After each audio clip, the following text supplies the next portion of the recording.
जय हिंद सभी को बेटा। सबसे पहले तो आप सभी का हार्दिक अभिनंदन और स्वागत।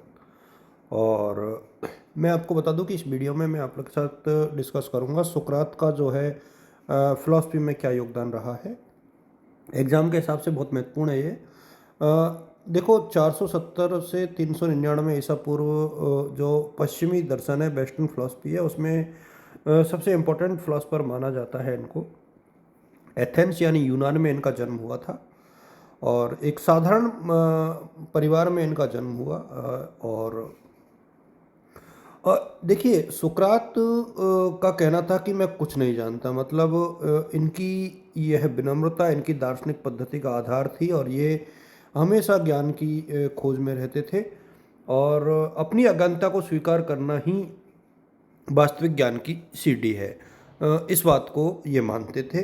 तो इस चीज़ को आप लोग ध्यान रखना। और एक ऐसा दर्शन शास्त्री जिसने अपने सिद्धांतों के लिए मृत्यु दंड को स्वीकार किया और दर्शन को अपना पूरा जीवन समर्पित किया। और जन्म इनका एथेंस में हुआ। अब इनके विचारों को मैं थोड़ा सा आप लोगों के साथ साझा करूंगा। देखिए, एक तो सुकरात की सबसे प्रसिद्ध और क्रांतिकारी देन थी उनकी सुकराती यानी सोक्रेटिक मेथड। सोक्रेटिक मेथड है क्या? देखिए, 2 नंबर में भी इस प्रकार के क्वेश्चन पूछे जा सकते हैं। ये इस पद्धति में वे वार्तालाप साथी से क्रमिक और गहन क्वेश्चन पूछते थे जिससे उनकी मान्यताओं की जांच होती थी, ठीक है, और व्यक्ति को अपने उत्तरों में विरोधाभासों का पता लग पाता था। यह पद्धति आज भी शिक्षा और न्याय क्षेत्र में काफ़ी इम्पोर्टेंट है। सुकरात की एक अवधारणा थी मेयूटिक्स, आत्मा को दाई बनना, आत्मा की दाई बनना। वे कहते थे कि जैसे एक दाई शिशु को जन्म देने में सहायता करती है, उसी प्रकार वे लोगों के मन में पहले से विद्वान ज्ञान को बाहर लाने में मदद करते हैं। तो ये इनकी मैथ्यूटिक्स इसको कहा गया। तो एक तो सुकराती विधि हो गई और दूसरा मैथ्यूटिक्स हो गई। एक सोक्रेटिक आयरोनी यानी अपनी अज्ञानता का नाटक करते हुए दूसरों से सत्य उगलवाने की कला। ये भी एक प्रकार से सोक्रेटिक आयरोनी इसको कहा जाता है। इसको भी आप लोग लिख लेना। सुकरात का मानना था कि अपरिरक्षित जीवन जीने योग्य नहीं है। इसको आप लोग देख करके चलना। The unexamined life is not worth living. अब देखिए, इनकी में कौन कौन से विचार इनके महत्वपूर्ण है। एक तो नैतिकता, ज्ञान और सत्य पर सुकरात का जो दृष्टिकोण है यानी मॉरलिटी, एथिक्स, नॉलेज और ट्रुथ पर सुकरात का जो विचार है वो क्या है। सुकरात इस विचार से असहमत थे कि सत्य व्यक्ति सापेक्ष होता है। उनका मानना था कि सत्य, न्याय और सौंदर्य जो होते हैं वो सार्वभौमिक और शाश्वत होते हैं, ये व्यक्ति सापेक्ष नहीं होते हैं। इन्होंने कहा कि सद्गुण ही ज्ञान है। ये नैतिकता की बात करते थे। उनका मानना था कि कोई भी व्यक्ति जानबूझकर बुराई नहीं करता है। यदि कोई गलत कार्य करता है तो इसका अर्थ है कि वह सही और गलत का अंतर जानता ही नहीं है।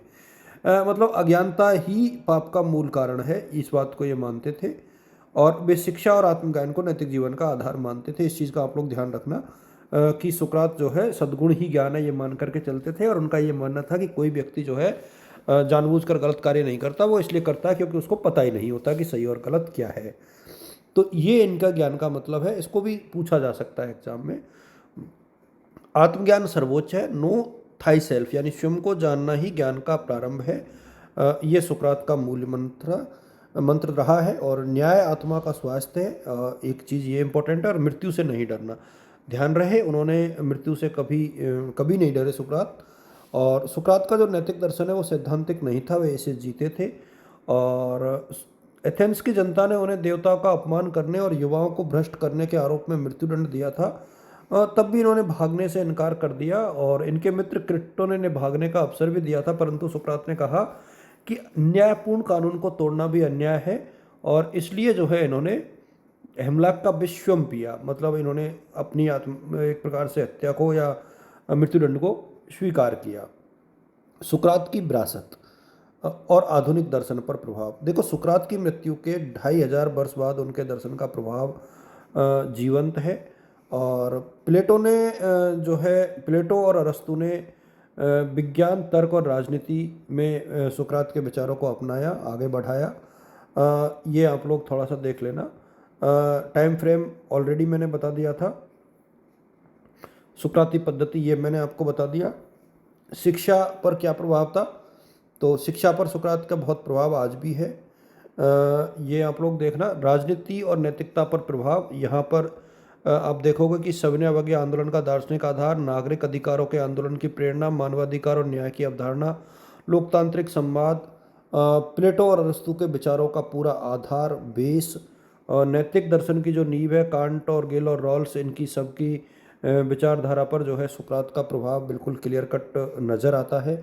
नागरिक अवज्ञा, एक प्रकार से गांधी और किंग ने जो अहिंसक प्रतिरोध में सुकरात की जो नैतिक दृढ़ता थी उसकी झलक यहाँ पर बहुत क्लियर कट देखने को मिलती है। और एकमात्र अच्छाई ज्ञान है और एकमात्र बुराई अज्ञानता, सुकरात का ये कोट जो है अपने आप में बहुत महत्वपूर्ण है। और सुकरात ने ज्ञान को बहुत महत्व दिया। ज्ञान और सत्य ये सुकरात के लिए एक प्रकार से बहुत महत्वपूर्ण चीज़ें थी।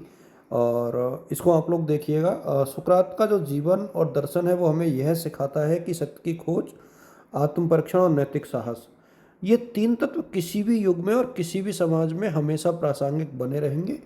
उन्होंने बिना एक भी पंक्ति लिखे मानव चिंतन की दिशा बदल दी। वे केवल एक दार्शनिक नहीं थे, वे एक जीवंत दर्शन थे। मतलब आप ये देखोगे कि बाकी सभी विचारकों की बुक्स आपको मिलेंगी लेकिन सुकरात की कोई भी बुक आपको नहीं मिलेगी, लेकिन सुकरात के जो विचार हैं वही अपने आप में उनको स्थापित करते हैं, उनकी विधियां अपने आप में स्थापित करती हैं। और उन्होंने अपने जीवन को सत्य के लिए न्योछावर किया, अन्याय के लिए न्योछावर किया, नैतिकता के लिए न्योछावर किया।